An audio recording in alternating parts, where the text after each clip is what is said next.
Yeah, Josh. Thank you so much for being here. Thanks for having me, man. You know that I like to listen to you, and I just, I like everything about you. So I feel fortunate to have you here. Well, thank you. I hope that you feel the same about Oh, me. yeah, of course. So honestly, the reason I delay our meeting for 30 minutes, before there were 7 hours different between me and you. Now it's 6 hours. Screws up your day.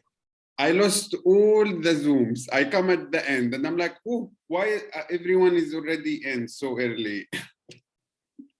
Turn out it's the headliner talking. Yep. You gotta readjust your schedule for this. It's so stupid. It's like some old thing from like 50 years ago or 100 years ago. And it was supposedly done to save fuel and energy. And I'm like, nah, this is silly. It's enough already. What are you talking about? The whole time change, daylight savings versus standard time.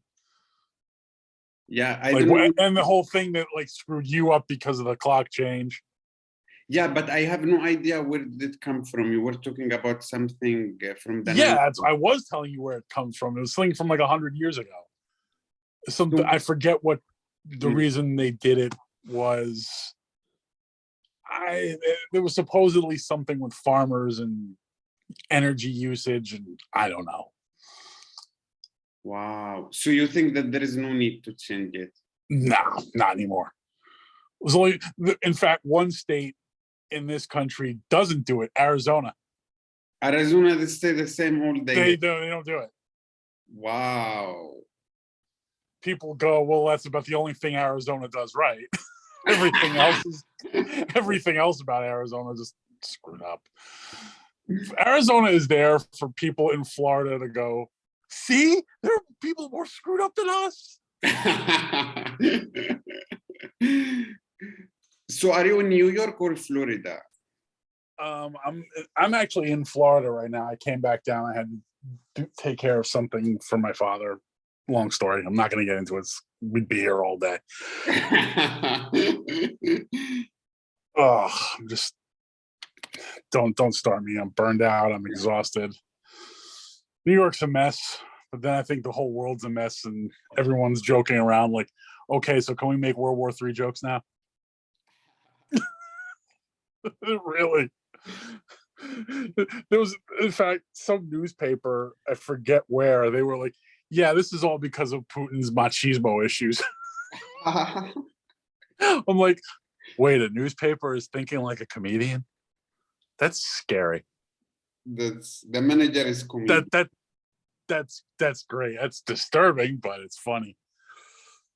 Yeah, but do you miss New York or no?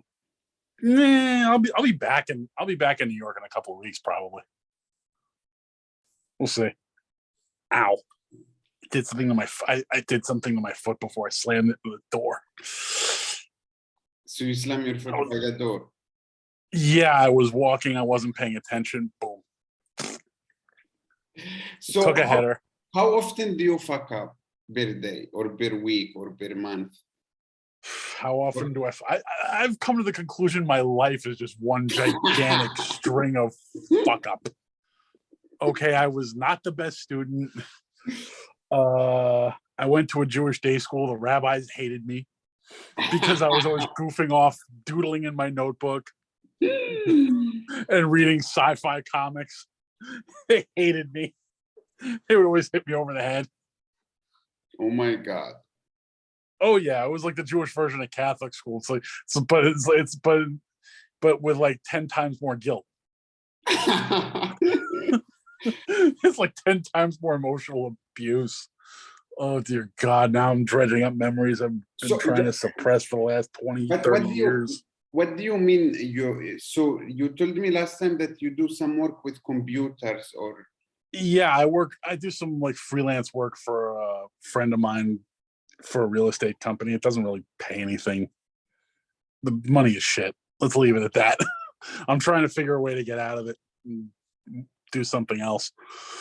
comedy, I feel like many people feel like it's an escape, but it's like very unsure escape. It's like you don't know if it will work or no. Oh, absolutely. You never know if it'll work. But most people, and in New York, everyone is just, how should I say, everyone's doing comedy in New York because everyone's screwed up and everyone thinks they're going to be the next Louis C.K. or the next Amy Schumer or the next Ali Wong. And I hate to break it to, I'm far, I know I'm not great, but there are some people who get a lot of stage time and everyone's just looking like, how is that person getting stage time? I'm like, they're doing like irony jokes about their genitals.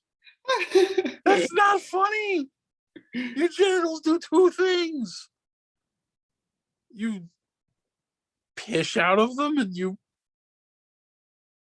bukkake out of them. That's it. It's crazy. It's crazy, but we just said that you don't know if it will work. But then how about discipline? Like imagine someone who do 3 open mics a day and someone who do 1 open mic a week or 1 open. Does it make different? Like the more you do, the luckier you get, put it that way? I think a lot of it honestly is down to luck. Luck. I think a lot of it's down to luck because I know guys who do like 2-3 mics a day and get nowhere. And then I know guys who barely do anything and they get passed at a club. They get signed at one of the clubs and you're just looking at them and you're going, oh, fuck you. Who did you sleep with? Even if it's man, you would ask him that question. Oh, sure. People crack all kinds of jokes about that in this business. But wait. It's like a man slept with women or another man to get promoted. It could be either way. It's a figure of speech, but you wonder sometimes if somebody hasn't slept with somebody to get ahead, because it happens a lot in other industries. But what do you think about this? Like, if women slept with a man, we would feel bad for here, and we would be like, this man is son of a bitch. But if a man slept, if a comic who is a man or male slept with the women to get promoted, that's like double luck. It's kind of this, I don't know, how should I put it? I don't know, it's wrong, but people will put up, some people will condone it because people suck. People suck. People will put up with it and shrug their shoulders and go, what do you want me to do about it? But in other circumstances, in other businesses, you're considered a son of a bitch. Yeah. Okay. And I mean, the good thing is it's starting to change in that. You saw, we saw what happened with the whole Harvey Weinstein thing. He's done. He's going to end up in jail for the rest of his life. But there are still producers and bookers around town you hear rumors about running around with their dicks out. You hear stories. I'm not going to mention names, but you do hear stories. Yeah. And it's just like, the more things change, the more it stays the same. Yeah, I got you. But not like, it's a little bit like I feel like comedy, I will put it that way, like the gym. So I go to the gym and there are people who come to the gym to work out every day, but they're doing it the wrong way. Okay? Mm-hmm. And there are people who come to work out maybe half the week, but they are stretching, they are doing some other running, they do swimming, they take vitamins, they take BCAA, they take creatine. So yes, if you are in the gym, or let's say if you are in the comedy club, you would see the other screwed people who don't know how to eat right, who don't know when to eat right, and they are coming every day, and they are even damaging themselves more by coming every day because they are not doing it with straight back. I don't know what comic could do, but something like comic or wrong technique, everything around is wrong, like the diet, the lifestyle. Yeah, there's a lot of guys who are doing a lot of things wrong, and somehow they get ahead, or they just end up failing.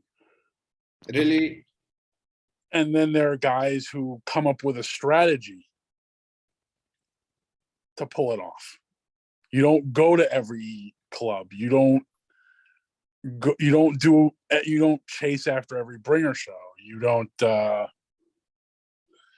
you learn which clubs and which open mics to avoid because they're either badly run or it's a cheap popularity contest. You learn who to work with and who not to work with. Yeah.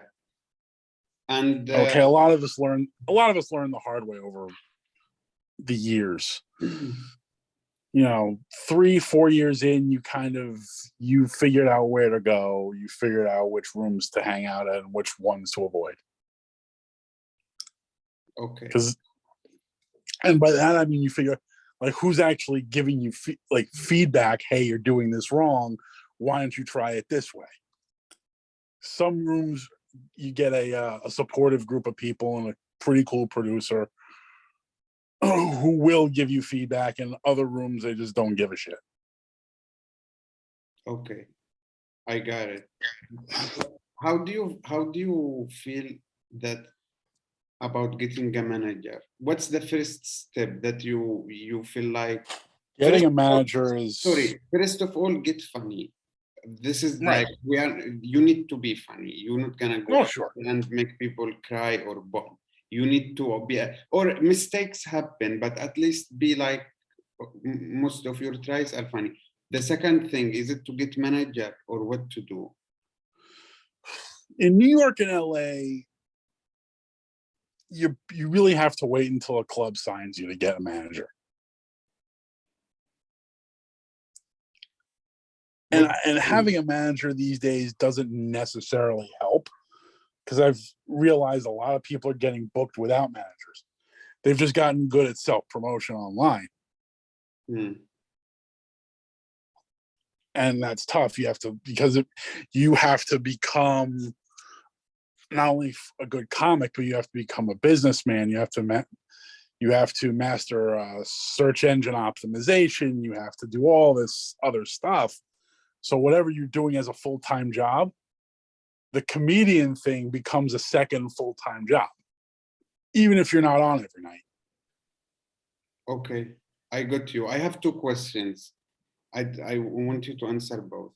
The first question, I don't think that I think that there are people who dedicate all their life for online promotion and for running online accounts. Like that's their life. They do it every day.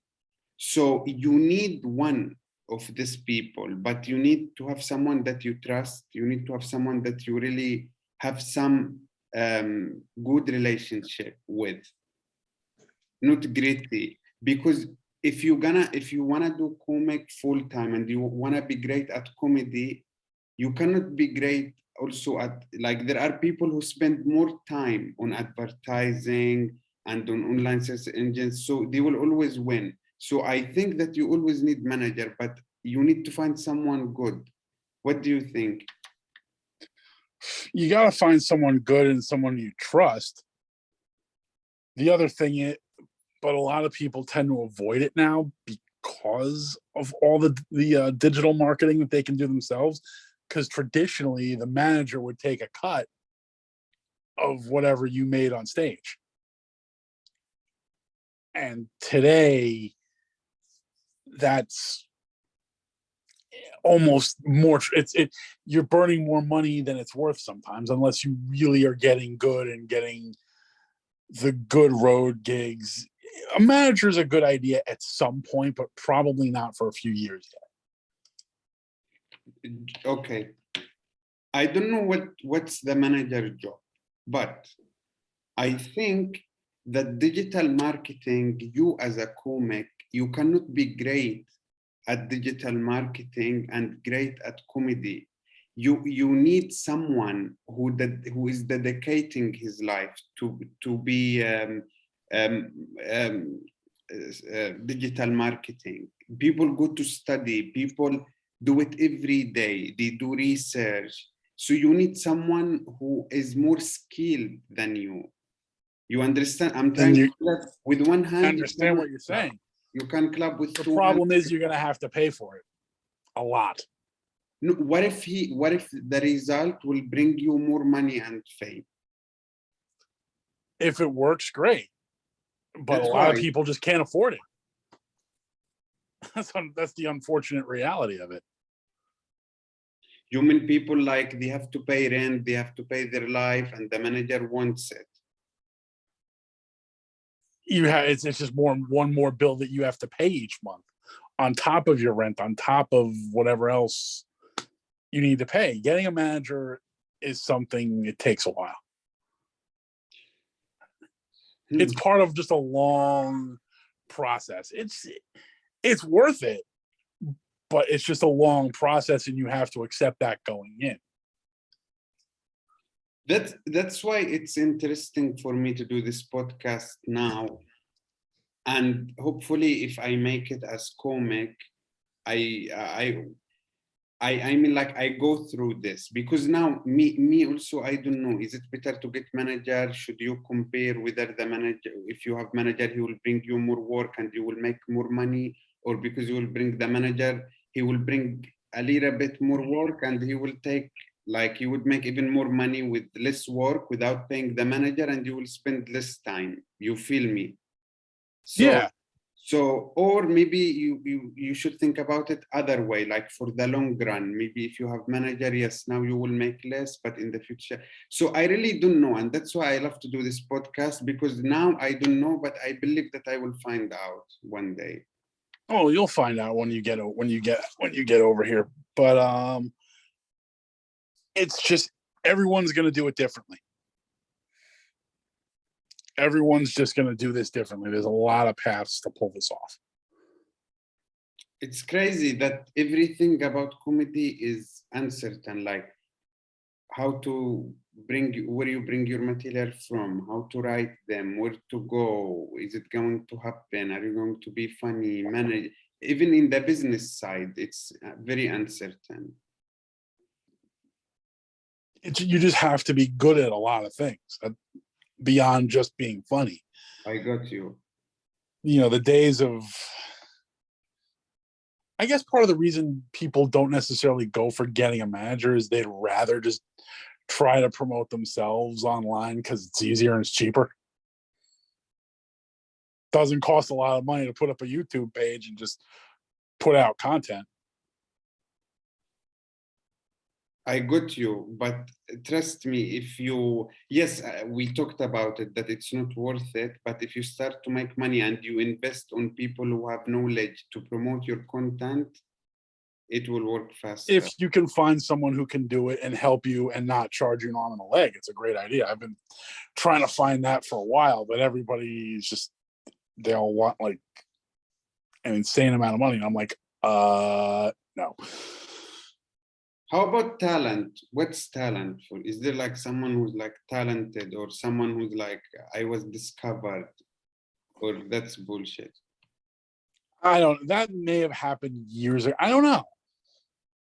There used to be these, I don't know if it's still a thing. There used to be these guys called talent scouts who would go around the country and go to clubs all over the place, and they'd watch the local comics and see who they thought was good. It doesn't necessarily work that way anymore. A lot of stuff changed in the last 15, 20 years. It's crazy.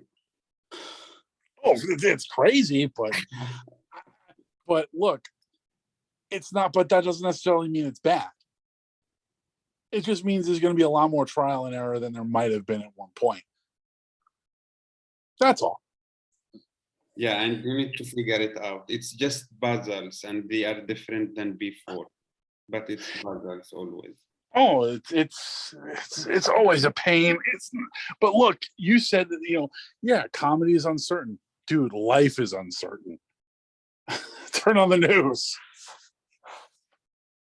Life is really uncertain. I don't watch any news because it's just it's depressing. so much. And our body is not used to it. Like we came, our genetic, we came from people who used to hunt and they used to worry about how to bring home food. That was us, like us, the same body now used to live. So we are not used to this news and hearing like what's happening in Ukraine, what's happening. Like our body is not designed for this. So that's why I try not to listen, because it goes like the body cannot handle it anymore. The body can't handle constant information. No, it's not that the body can't. Our minds can't. Our minds are just not built for that. Our minds just aren't built for that. Yeah, it's crazy. But that's just the way the news business works. It's become a 24-hour in your face. Hey, look at this. I have something. Like, no, God, stop. Money. So people just tune out after a while. It's business. Also, they want to make money. They are trying to figure out. Everyone's trying to figure out how to make money in a 24-hour world. So what do you think? Is this like 24-hour world every day and everyone is trying to figure out how to make money? Some people, they come from families. Like what are we like? You think we are in simulation, or there is God who running? No, I don't think there's any simulation. I just think, people, the media has become this fractured 24-hour disaster where everybody's trying to vie for your attention. And if you have like 500 channels of cable, plus your computer, plus your phone, plus the social media, it's just constant noise. And after a while, you tune it out. You're not getting anything from it. The one time that you might learn something, or that, when there's actually something going on, you just sort of shrug it off because you're just like, more noise. But the good thing, it's upsetting, but that's it. The good thing is that you can control it. Like me, I don't have TV. My social media, I don't have any news that comes in it.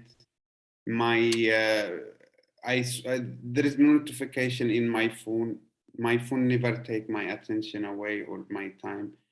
So the good thing is that you still can control it. You can live without hearing that. So that's the good thing.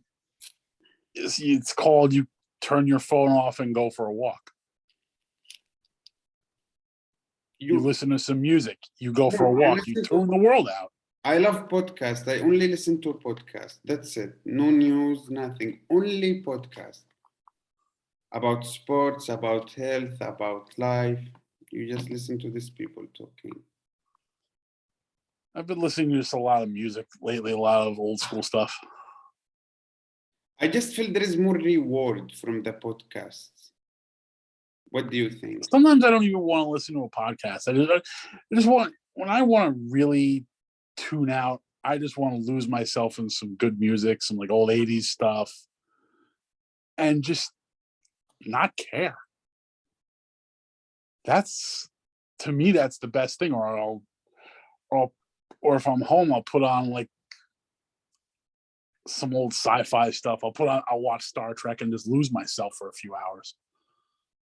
That's so sorry. When you listen to music, do you lose yourself because like you get connected to the words, or do you feel like the singer, he feels what you feel now, or is it just I memory? listen to a lot of like electronic stuff and a lot of techno stuff. So I just go, just let it take me wherever it's gonna, my mind, wherever it's gonna take my mind, and that's fine. To me, that's the way of just tuning the world. So the singer takes your mind on a ride, and you don't think about, you only think about what he's talking about. There's usually no words. It's just all digital. It's like it's techno. It's dance music. It's 80s stuff. It's electro. It's old. There's not a lot of. There's not a lot of words. And do you use like any psychedelics, or you need to smoke? Or... Nah. I was never a big fan of the psychedelics. So you are sober and your mind can just go with them, because some people will not, they need ecstasy. And my mind. God, I have some friends. I have a friend who used to, who he lives in Miami. That's cool. And he loves. For years, he's been trying to get me to do the Miami cocktail. He calls it. I'm like, oh God. It's like, it's Coke. It's better. Ecstasy and ketamine.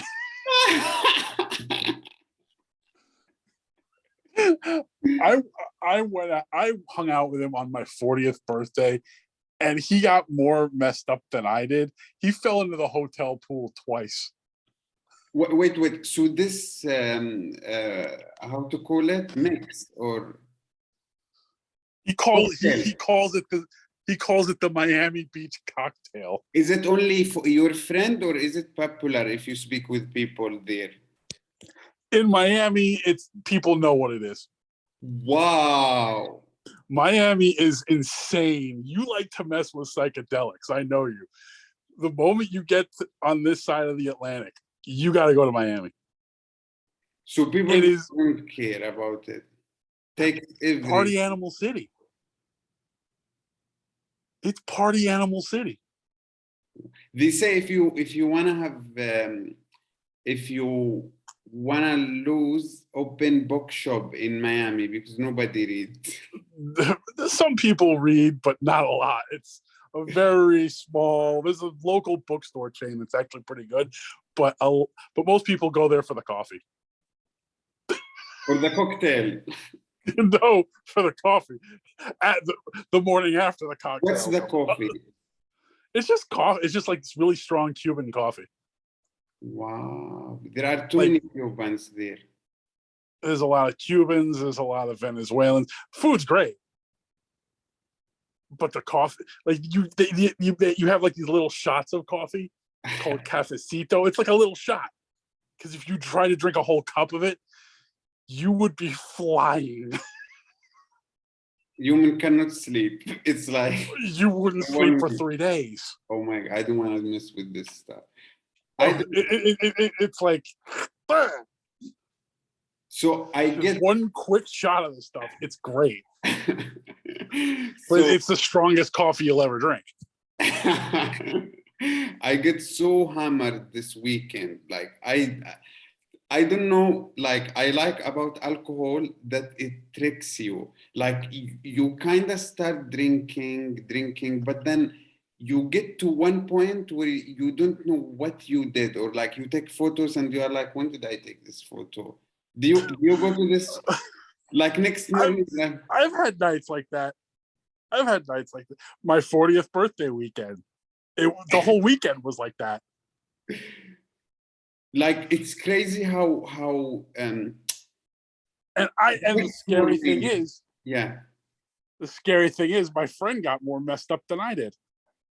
And it's your birthday. Fuck. I'll tell you the story. He comes to my hotel. Now the hotel was giving out for the guests between 6 and 7 p.m. unlimited drinks at the pool bar for like $1.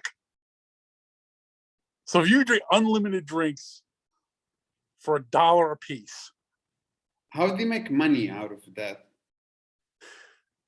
It's only an hour a night. It's happy hour. 1 hour. But they would hook you because they'd sell you junk food, and the hour would go by and suddenly it's back to normal prices. Oh. But what ended up happening was I was drunk. He comes by, gets himself drunk. He's a little guy. Well, I'm like big. I'm like just 6 foot, and I weigh about 270 something pounds. Let's just say I really am fat. He's like a little skinny guy like this. That's cute, friends. So he's drunk. We go out for dinner. Oh Go to this overpriced place in Miami Beach. They screwed up the order, so they gave us a couple of free drinks. We kept drinking. And we go to a couple of bars in downtown Miami, keep drinking. End up at one of the bars, Anthony Bourdain, may he rest, always used to hang out. It was like the last dive bar left in South Beach. Kept going. We end up at one of the really trendy beachfront hotels called the Delano,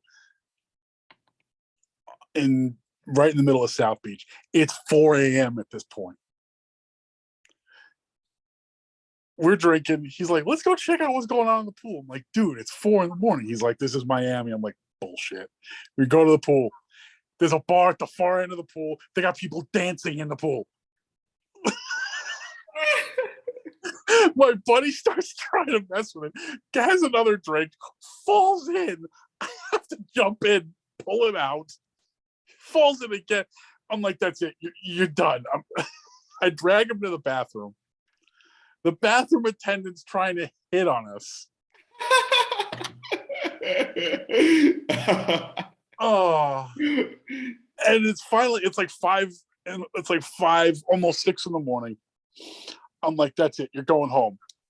He's like, yeah, you're right. So he's about to get on his little bike to bike back to his apartment. He's about a mile away. Now, at this point, you got to remember, he is blackout drunk. I am trying to stop him. I'm climbing up on the bike trying to stop him. He knocks me over, so I'm splayed out like this on the street. I'm screaming, fine. You wanted to have a coconut up your ass? Don't call me. Wait. He knocked you out. You mean he punched you? He threw me off the bike, and I land on my butt, and I'm splayed out in the middle of the street, screaming at him as he takes off. The cops are looking at me, laughing, as I'm screaming insults at him. And I'm like, especially the one about the coconut up his butt, because he'd run himself into a coconut tree. That was what I was worried about. So I go back to my hotel. I walk back to my hotel. I get a couple of snacks from the vending machine, go to my room, turn on the TV, throw myself on the TV. I mean, on the bed. Next thing you know,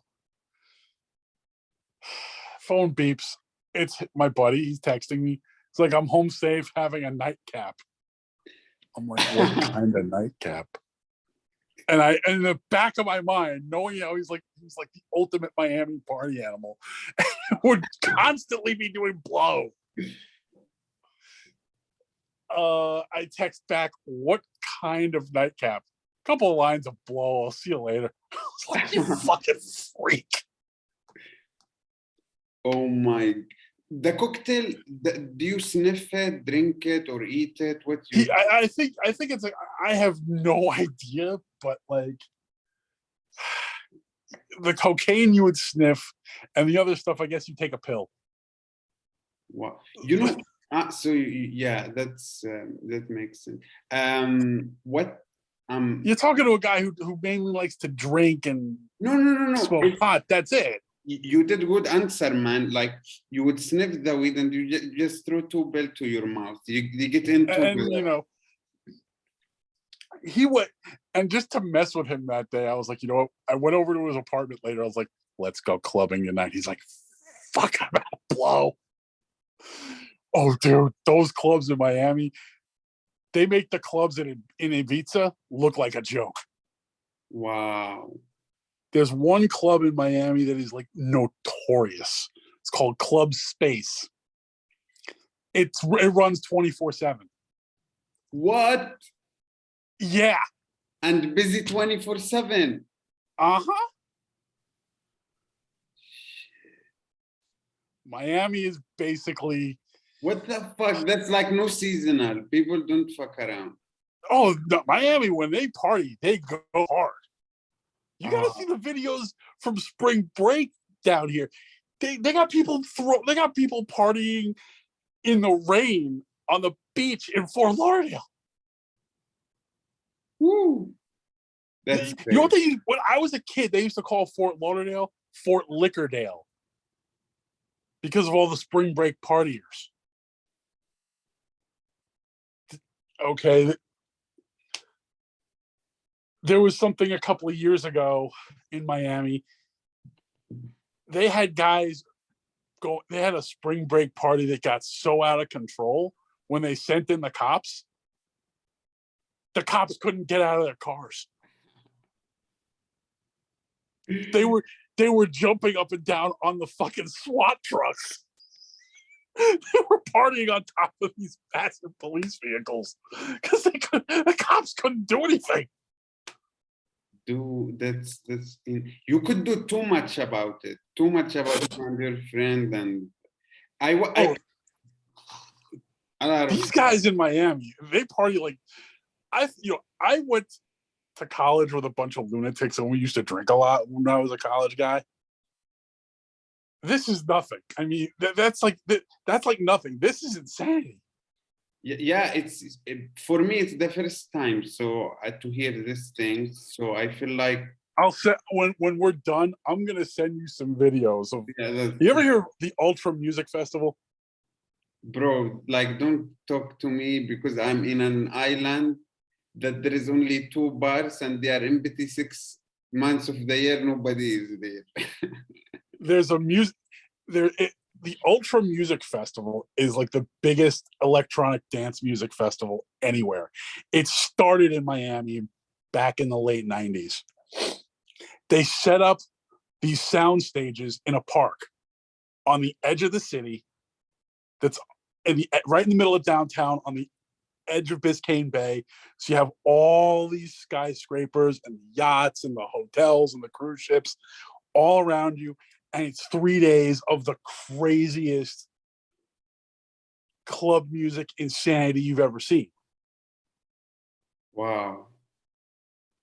And the whole city turns into this just giant party. And no, it's nuts. I love it. I love it. Too much fun. I was in Miami years ago. I didn't go to the festival, but it didn't matter because where I was with some friends, we were sitting in the car. You could see it across the bay from Miami Beach. It was nuts. I'll send you videos. Man, you're gonna be blown away. Yeah, you are talking to someone who is like, well, it's like me when I talk to you about some stuff like about, I don't know, about my dad has 4 wives and all this shit. You have no idea what's going on. You know, like.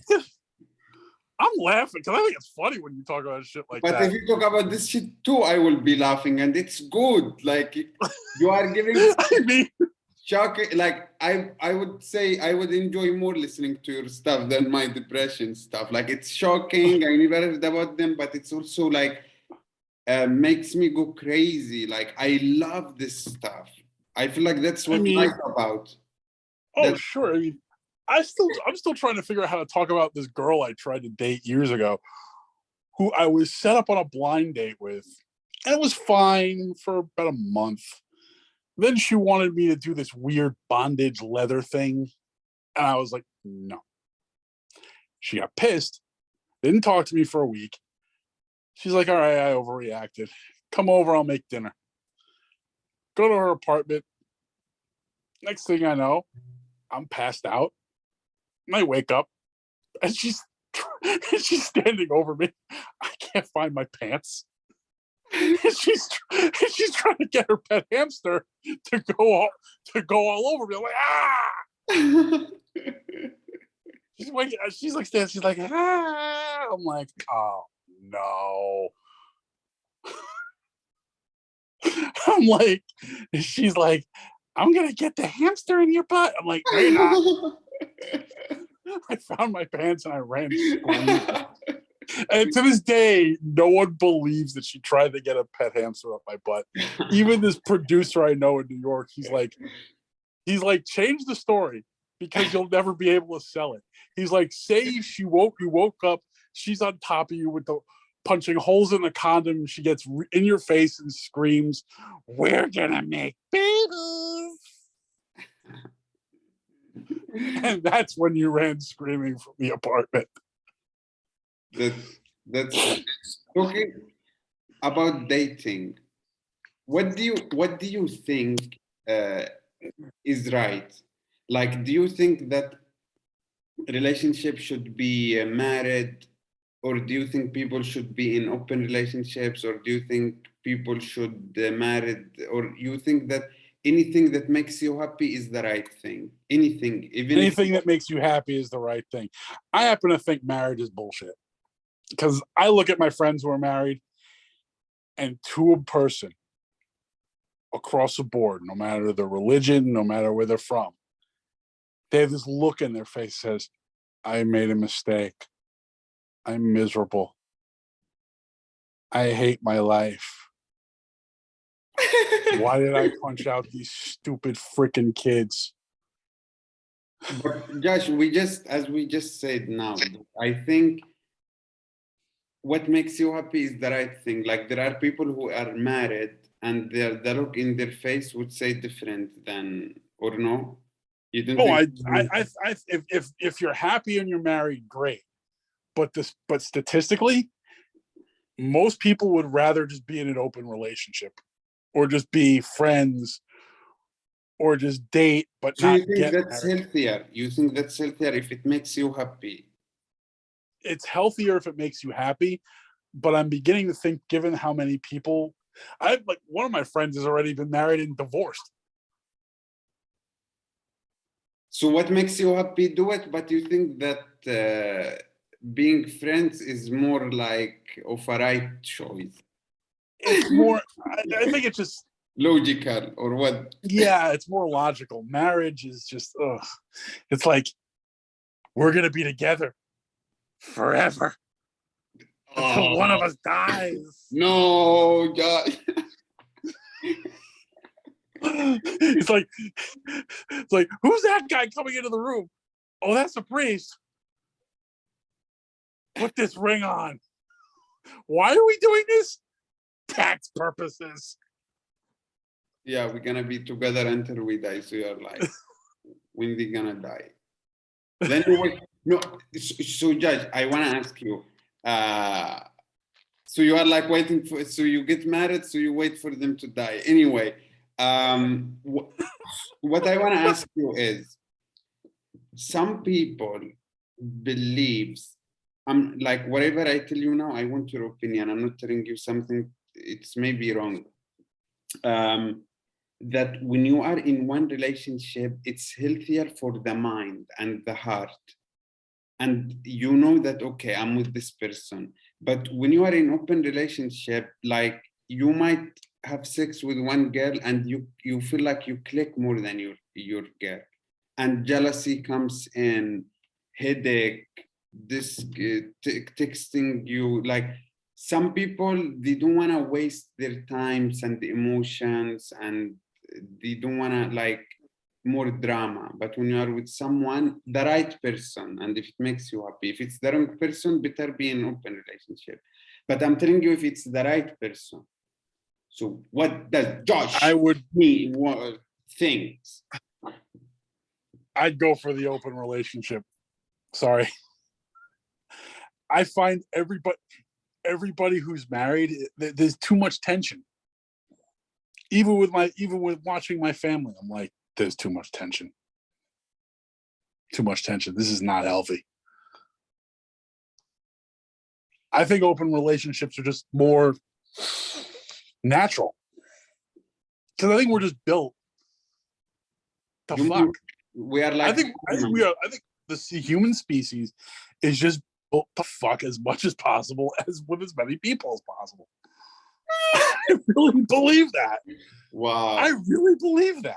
No, well, when you have sex, it's the best feelings also orgasms, and our body wants to survive, so we kind of copy and pass because the body, that's part of us surviving. Fuck. When we fuck, we survive more. If we don't fuck, the species will end. So we have I to think fuck. that's the reason people masturbate so much. Really, I Why? really believe that, because you have to let out the tension, or you're going to go nuts. Your Yeah. body basically needs to constantly fuck, and if there's no one to fuck, you may as well just masturbate. And you know, so when you masturbate with your hand, you ruin your dick. You need sex toys. What do you think? How to keep your dick healthy? That's gonna be our subject. How to Oh masturbate boy, in we're a gonna have this. healthy Is way. gonna be at this point. At this point, you may as well just use toys, lube. I know somebody who uses a horse dildo. Horse? Shoves a horse dick shaped dildo up their ass. They get going. I'm like, Dude, that's crazy. Dude, it's New York. I know some screwed up people. I got friends in LA who you love because they just walk around baked all day. Oh my fucking god, that's crazy. That's crazy. But why do you think your friend is horny for horses? Like that's also how weird that is. It's because some people, how should I say, a big dick isn't enough. They need to take the kink to a new level. Your luck convinced me. A friend who used to be a flight attendant for a major airline, and she said the pilots would run around on layovers practically with their dicks out. What? Yeah. She said she was on like a layover somewhere like Nashville or somewhere in the Midwest, and the pilots on the trip were running around basically just horny as fuck. I'm like, yeah, it makes complete sense. But Josh, not your friend is gay or what? Or bisexual? No, my friend who's with the horse dildo, she's not gay. She just likes big. Dude, you have Big. this kind of friend. She told me once she dated a guy with she said she dated a guy once with a massive cock. And after a while, her thing got so stretched. What? She told me, this is somebody I knew in college. She told me once that like it had gotten so bad that she had a friend who's a cop do her with his dick and the nightstick at the same time. And she's like, it's still not enough. I'm like, so what are you gonna do? She's like, I bought this. Shows me a picture. I'm like, and I knew what she was doing. She bought a horse dildo. But what do you like? I'm going crazy, Jad. Do you like? You think she started liking them because she got someone who has big cock, and then I think she just stretched herself out to the point where she's just like, nothing will work but this. Oh my god. Oh yeah. Some people are different. We are different. People are going to be into some weird stuff. Everyone's different. And you know what's crazy? That's why I like to do the podcast, because if you know how to talk to people, everyone have something weird. Like every individual, if they know how to speak, because there are too many people who don't know how to speak. Like even they know the language, but they don't even know how to express their emotions right. I think that's because people are told to like not to express their emotions, and then when they do, it can make for some freaking hilarious stuff. Yeah. I mean, there are people who are so uptight that I've been friends with for years that freak out about anything I say, and that's like why they don't come to shows. They're like, Do you feel like you wanna go? no, that was someone else here, just like bugging. I was like, "Ugh." Like, leave me alone. I'm on the podcast. Go away. Hate when people do that. There's just people who are just like, how should I say it? I think people wear masks to like hide their freaky side, and when they let their freaky side out, it can either be terrifying or it can be absolutely hysterical. Oh my God, yeah, that's also different. I was walking in the park in the city once, and somebody was walking a giant pig on a leash, and as a pet, and my first thought was bacon. His thought is baby. My thought was bacon. Yeah. I was like, food. Like, that's somebody like, hello. That can be, he can be comedian, and also the problem, if he can be comedian, if he wake up, like he can be just making fun about himself. He's like, guys, I was an asshole and I was pushing my pig in the leash and think that it's my daughter, and but if he's gonna stay asshole, then I don't know if he will no, but I don't know, he can go to the stage with his pig.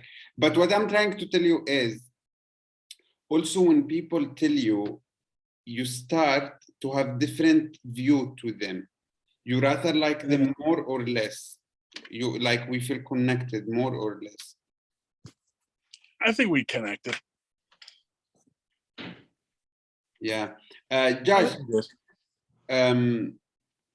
what do you think? How long do you want to stay more? We've been here for 1 hour. How long have we been on? About an hour? 1 hour. I'd say a couple more minutes, then I gotta go take care of something. Okay, no problem. We can even like, I want to be nice. We can like. We can wrap it up now if you want. Yeah. So you can have more time, and you are not late. I did not sleep. I think I had like 2 hours sleep last night. Oh my God. It's not good. Your body doesn't work good. Your body. No, I thought because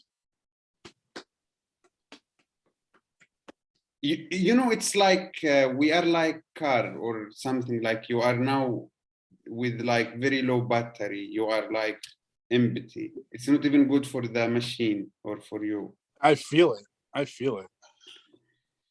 Anyway, Josh, I will let you go. And it was great being on. Thank you for having me. No, Josh, listen, I don't know why. I think that you are hysterical, you are funny, you are great.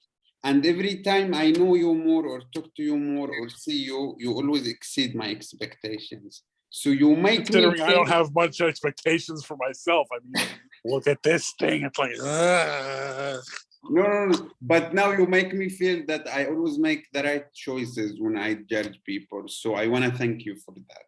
Thank you, man. Thank you. I'll see you at the next mic. Get after it. See you next mic. Yep. Bye. Okay, bye.